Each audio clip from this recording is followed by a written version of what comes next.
Welcome back. Days of Purity. Ancient Israelite Purification Customs. Marriage, birth, and baptism. Let's dig deeper.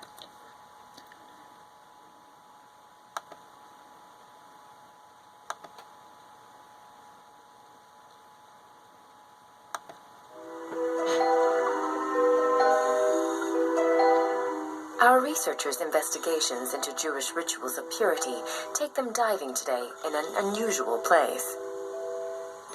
The research team from the College of Jewish Studies, Heidelberg, has turned its attention to the theory and practice of purity rituals in medieval Judaism.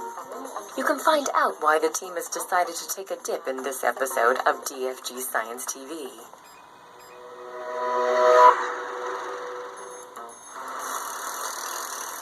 Sylvia Lusking is a student at the College of Jewish Studies, Heidelberg, and for some time now she has also been working there as a graduate assistant on this research project.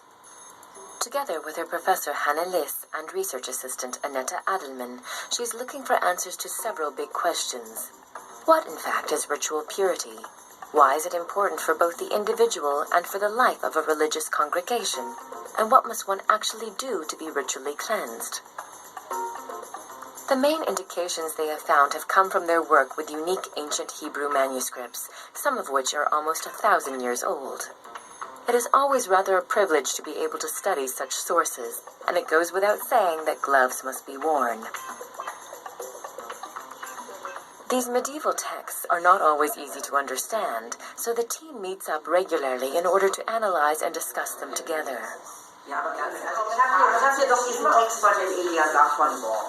I've got this text here from Eliezer of Worms. Here it is. And roughly what it says is that women should be especially thorough in the mikveh, or immersion bath. And on their way home, they should cover their eyes so as not to see anything impure. If a woman comes across a dog after she has bathed, she will give birth to ugly children when she sleeps with her husband. And if she meets a donkey, they will be stupid.